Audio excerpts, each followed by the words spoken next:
Okay, so today, learner, we're diving into some pretty intense stuff, actually. Yeah. It's some recent statements from the actor Terrence Howard. And the source material we're looking at comes from like clips from his interview on Valuetainment. Yeah. And there's this follow-up discussion on Ticket TV. Okay.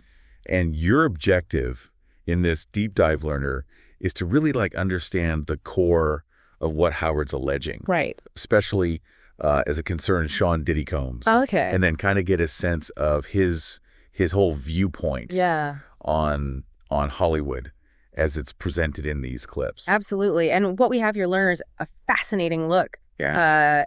At times uncomfortable and to one individual's experience and how those experiences are now being discussed and amplified. Right. Howard's not mincing words, and it's evident from both sources that his claims are striking a chord with certain corners of the industry and those who observe it. Yeah. And like a central pillar of Howard's whole viewpoint is this recurring idea that he calls the man card. Okay. So learner, let's unpack this. Right. As he defines it, it's not something you take or seize or like grab. Okay. It's inherently given by a man himself. Okay. He views it as like a fundamental right. Okay. And the consequences he believes follow when someone relinquishes this man card are profound, almost spiritual in his description. It's a distinctive lens through which he's viewing these issues. Learner, it goes beyond just like our conventional notions of masculinity and seems to tap into something he sees as a deeper sense of self-respect, personal integrity. Yes. He frames it almost as like an irreversible act. Like once that card is given up, it's gone. It's gone for good. Right. And he positions these statements within this wider conversation. Right. The challenges that creative people face in Hollywood. He touches on reasons that we might see shorter careers or struggles in the industry. Right. He's linking it to like financial pressures. Yeah. The use of drugs as a way to cope. And this pervasive feeling of just constantly being under pressure. Okay. He really emphasizes this potential for individuals to compromise their core values in pursuit of success. He paints a picture, learner, of a potentially very pressurized, even toxic environment where the drive to succeed, unfortunately, leads people down these harmful paths. And this idea of having to trade your deeply held beliefs just to get ahead is a recurring and troubling theme in his narrative. And then we get to like his direct claim. Okay. The one that's generating headlines. Okay. Howard recounts being invited by Puffy. Right. Like Sean Diddy Combs under the guise of providing acting coaching. Okay. However, the nature of these meetings, as Howard describes them, combined with his assistant's interpretation of events, led him to believe that Diddy was making a sexual advance. Okay. And this understandably learner resulted in Howard immediately cutting off all communication. Yeah, this is a very serious allegation, learner. And it's crucial for understanding the intensity of Howard's feelings about the industry and the kind of pressures he believes exist within it. It also directly ties into his man card concept. This idea of not compromising his personal boundaries or his sense of self in the face of this perceived inappropriate behavior. So let's delve a little deeper into this man card concept. Okay. He repeatedly states that losing it equates to giving up your fundamental right to be a man with these significant spiritual ramifications that he's describing. It's not just a misstep in his view. It's a fundamental forfeiture of something essential. What's quite striking here, learner, is the absolute conviction in his bluff. He states unequivocally that you can never recover from giving it up. He even draws a direct line between this idea and individuals who attended what he calls puffy parties and engaged in certain behaviors, implying a very specific connection between those actions and the loss of this man card. He uses this like really strong imagery, learner, of individuals being punked out and pimped out by desires that he feels shouldn't supersede. That fundamental desire to be a man. It's a very firm stance he's taking on what he believes should be one's core priorities. And he extends this, learner, to his observation of actors becoming fluid. Suggesting that this somehow contributes to a loss of their foundation, their core sense of self. It's a very particular and potentially divisive viewpoint on identity within the entertainment industry. His advice is crystal clear. Learner. Okay. Maintain your man card no matter what. He even brings up examples of celebrities he perceives as struggling. Right. He mentions Justin Bieber, although the excerpts themselves don't provide specific reasons for this observation. It seems to be more of a general feeling he has based on their public image. It's interesting, Lerner, how he uses these well-known figures to illustrate his point, even without a detailed analysis of their situations within these specific sources. It suggests he sees a pattern or a common thread in their public experiences that aligns with this man card concept. He also draws a parallel learner to women who he says trade their bodies for success, suggesting that while they might achieve fame and fortune, they risk losing their initial soul, that core essence of who they were. It's this consistent emphasis on the paramount importance of maintaining one's integrity. This really reinforces his central belief, Lerner, that any external success that's achieved through compromising one's fundamental values is ultimately empty and unfulfilling at a deeper level. Then he moves into this very visceral point, Lerner, about men producing 1,500 sperm per heartbeat. Framing it as like a sign of a necessary inherent aggression that shouldn't be traded away. It's very biological and frankly, quite an unusual way to articulate his concept. It's certainly a very memorable analogy that he uses, Lerner. He's employing this idea of a fundamental biological drive to underscore the importance of maintaining what he perceives as this core masculine energy and not surrendering it for these external gains or perceived compromises. And for Howard Lerner, this is deeply personal. He explicitly states his refusal to bend over, to compromise his principles, to play gay roles or to kiss men on screen, all because of this man card principle. It's a very clear and personal boundary for him. This really reveals the practical implications of his philosophy, Lerner, and how it directly influences his career choices and the personal boundaries that he sets for himself within the industry. Now let's shift to the specifics of this alleged encounter with Diddy. Howard states that Puffy invited him to be his acting coach.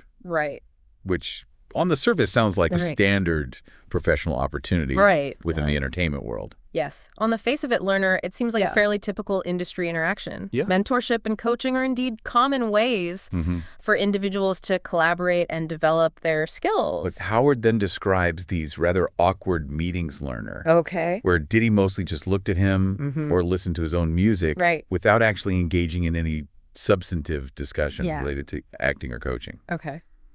It paints a picture of a rather bizarre and unproductive professional setup. This lack of any real engagement in the supposed purpose of the meetings is certainly unusual for a coaching relationship, Lerner. It understandably raises questions about the true nature of the invitation and what Diddy's actual intentions might have been. And then comes the pivotal moment. Lerner. Howard mentions his assistant's very direct interpretation of Diddy's behavior, that Diddy was attempting to fuck him. It's a very blunt and rather shocking assessment of the situation. The assistant's very direct perspective clearly resonated with Howard's own discomfort, Lerner, and seems to have solidified his understanding of Diddy's intentions in inviting him. Following this, Howard states that he immediately ceased all communication with Diddy. For him, Lerner, the implication was clear and entirely unacceptable, leading to a swift end to their professional interaction. This decisive action aligns very strongly with his man card principle, Lerner. An unwillingness to tolerate what he perceived as a disrespectful and inappropriate advance, leading to an immediate severing of ties. It wasn't an isolated incident for Howard, though, Lerner. He also discusses his reactions to other producers who made what he considered unwanted advances. He says he responded by threatening physical violence. Drawing a very clear line at what he deemed disrespectful behavior. Specifically, talking to you like, or looking at you like you're a woman. This is a very strong reaction learner, and it underscores his protective stance regarding his sense of masculinity and the way he expects to be treated professionally. The distinction he makes between how a guy and a man are approached and what they accept is quite telling. He emphasizes, learner, that in his view, a man will not tolerate the same kind of disrespectful behavior that a guy might. Okay. And he recounts instances where he lost business opportunities, specifically because he refused to compromise these deeply held principles. Right. It really highlights the real-world costs he believes he's faced for adhering to his man card. It really underscores, learner, the potential for significant conflict between his deeply ingrained personal values and the often pressurized environment of the entertainment industry, where conformity or a willingness to compromise on certain things might be expected or even implicitly demanded for career advancement. This leads us, learner, to the concept of the go-along, get-along mentality, which comes up quite prominently in the Ticket TV video in direct response to Terrence Howard's statements. Okay. The host on Ticket TV expresses a very clear agreement with Howard's perspective, also referencing similar sentiments from Kwame Brown and previous allegations made by Mark Curry. The Ticket TV hosts strong affirmation of Howard's viewpoint, learner, and the bringing up of these other individuals' experiences really suggests that this go-along, get-along culture might be perceived as a very real and influential force within certain segments of Hollywood. The central idea, as the Ticket TV host puts it, learner, is that everybody lying. And there's a very palpable fear of speaking out against the established norms or powerful figures within the industry. This fear, learner, likely stems from very real concerns about facing professional repercussions, being blacklisted within the industry, or encountering other negative consequences for not conforming to that prevailing culture. And they suggest, learner, that those who choose not to participate in this go-along, get-along dynamic risk facing negative repercussions. With the specific example of losing business opportunity being mentioned, which directly mirrors Terrence Howard's own experience. It creates a dynamic, learner where remaining silent can almost be seen as a form of complicity while choosing to speak out, even when one has experienced or witnessed something troubling, carries potentially significant personal and professional risks. Now let's turn our attention to Terrence Howard's broader perspectives on Hollywood. He speaks about what he sees as a rather short life on the creative side of the industry. And he attributes this to factors like financial instability, the use of drugs as an escape mechanism, and generally unhealthy environments that can just take a toll. He paints a rather sobering picture of what he perceives as the less glamorous underbelly of the entertainment industry, learner, suggesting that the pursuit of these creative endeavors can unfortunately come at a significant personal cost to the individuals involved. He even ventures to speculate, learner, about the struggles faced by actors like Heath Ledger and Philip Seymour Hoffman, implying that they might have encountered similar pressures and difficulties in navigating the complexities of the industry. While this is speculative on Howard's part, learner, it does reflect a broader concern that exists about the well-being of artists who operate within these very high-pressure environments and the potential for tragic outcomes when individuals lack adequate support or healthy coping mechanisms.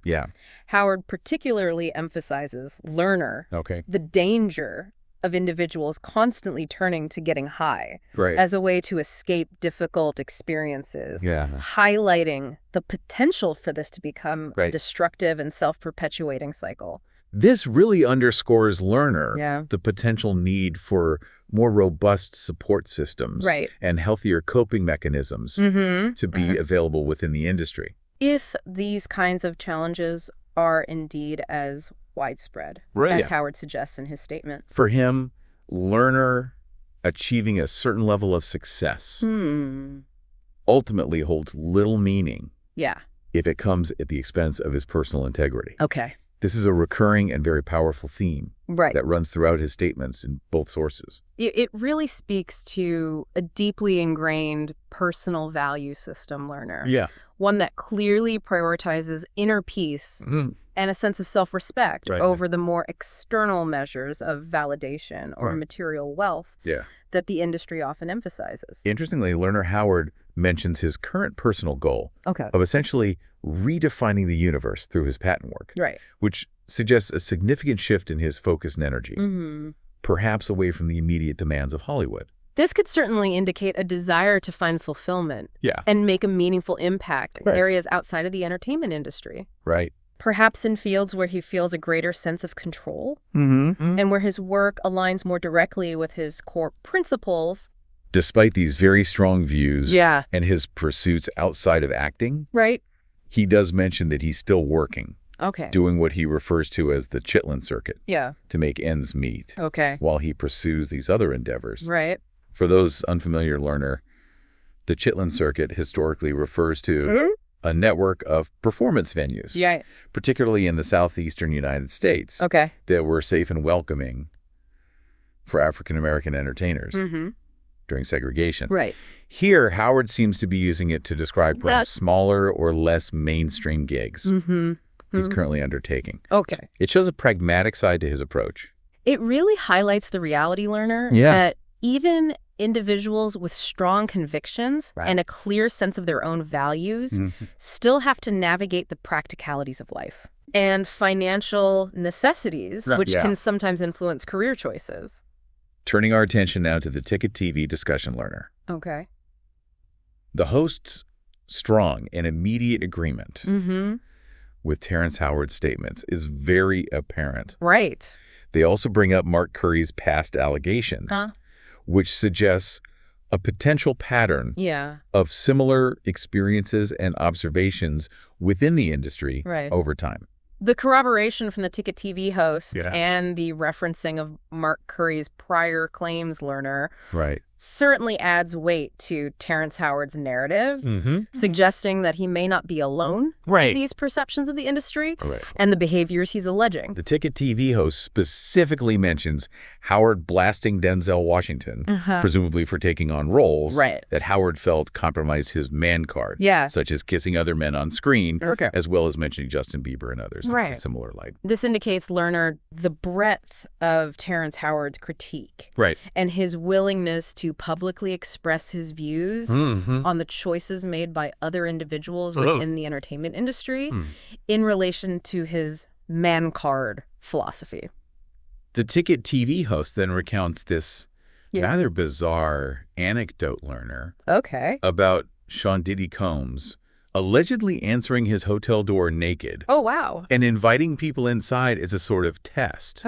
It's a story that's meant to illustrate a certain kind of power dynamic and perhaps a sense of discomfort or boundary pushing. This anecdote, learner, if accurate, certainly suggests behavior that is outside of typical professional norms and could be interpreted as an attempt to assert dominance or test the personal boundaries of those around him. The discussion on Ticket TV also touches on the existence of what they refer to as freak-off parties and the host's personal decision to step away from that lifestyle in order to become a better man, implying that a certain kind of culture exists within some circles in the industry. This provides a firsthand account, learner, from someone who claims to have been involved in such environments, suggesting that some individuals found these types of gatherings to be detrimental to their personal well-being and values, leading them to make significant changes in their lives. The Ticket TV host expresses a hope that Diddy will become a bigger person, but voices a concern that Diddy seems intent on remaining minute, which suggests a continued pattern of negative behavior in their assessment. This is certainly a subjective assessment, learner. But it reflects a sense of disappointment or frustration with the alleged actions of Sean Diddy Combs and a desire for what they perceive as positive personal growth on his part. There's also the Ticket TV host's observation, learner, of feeling that something ain't right when men are comfortable being naked around other men. Which, again, highlights a sense of discomfort with certain norms that might exist within the industry. This really speaks to the diverse perspectives individuals hold on personal boundaries and what they consider to be appropriate or inappropriate behavior in interactions between men-learner. The go-along, get-along nature of the industry is re-emphasized in the Ticket TV discussion learner, along with the potential negative consequences for those who choose not to participate, further reinforcing the concerns raised by Terrence Howard. This again underscores the ideal learner, that speaking out against the status quo or powerful figures within the industry can be professionally risky, and that silence, while potentially morally compromising, is often perceived as the safer option for career longevity. The Ticket TV host also delves into a discussion about handles within the music industry and the typical career trajectories of artists, using Sean Diddy Combs' own move from music into television merchandise, Revolt TV, and the liquor industry as an example of strategic career diversification and management. This provides a more business-oriented perspective learner on the career moves of Sean Diddy Combs, separate from the more personal and potentially controversial allegations that are also being discussed. We then hear more anecdotal claims on Ticket TV Learner about Sean Diddy Combs' behavior, such as conducting meetings while in a bathtub naked, which echoes the earlier story about the hotel door and contributes to this recurring narrative of unusual conduct. These repeated anecdotes, learner, while we must acknowledge that they are unverified claims, do contribute to a certain narrative being constructed around Sean Diddy Combs' alleged behavior and the kind of environment he may have fostered. The Ticket TV host also brings up claims about the existence of hidden cameras and potential tapes that could implicate a number of people within the industry, which adds a layer of potential legal and reputational risk for those who may be involved or aware of certain activities. This introduces a more concerning element, learner. The potential for evidence to surface that could have significant legal and reputational consequences for individuals within the entertainment industry. The Ticket TV discussion further references allegations made by others, such as Gene Deal and Kirk Burroughs, regarding Sean Diddy Combs' behavior, including claims of sexual acts in the office and forced acts. Which unfortunately broadens the scope of the accusations being made. These are very serious and deeply disturbing allegations, learner, that extend beyond Terrence Howard's personal account and suggest a potentially wider pattern of alleged misconduct by Sean Diddy Combs. Mark Curry's past statements about a so-called casting couch environment and his own observations of Sean Diddy Combs' behavior are also brought up on Ticket TV. Again, highlighting the consistency of these types of claims emerging over time from different individuals. The resurfacing of Mark Curry's older statements, learner, does lend further credence to the current allegations in the eyes of those making these claims, suggesting a long-standing awareness of these issues within certain circles of the entertainment industry. The Ticket TV host touches on a nuanced point, learner, about the power dynamics involved, suggesting that while some individuals may have willingly made certain sacrifices in pursuit of fame, others may have been in more vulnerable positions and potentially taken advantage of. This acknowledges the complexity of the situations being described, learner, suggesting that not all individuals involved may have been equally complicit or willing participants in the alleged behaviors. The consistent narratives being presented by Terrence Howard and Mark Curry are contrasted with potential denials. The idea that everybody lying, which highlights the conflicting accounts and the inherent difficulty in discerning the full truth of these allegations. This really underscores the significant challenges involved in investigating these kinds of allegations, learner, where you often have competing narratives and a lack of definitive, easily verifiable evidence. The Ticket TV host expresses a strong sense of pride in Terrence Howard for what they describe as standing on business, which is a colloquial way of saying standing firm on one's principles and not backing down. This reflects a sense of respect and admiration, learner, for Terrence Howard's willingness to speak out publicly about his experiences and beliefs, despite the potential personal or professional risks that might be involved. The discussion on Ticket TV also includes a serious allegation about Sean Diddy Combs allegedly engaging in phone tapping.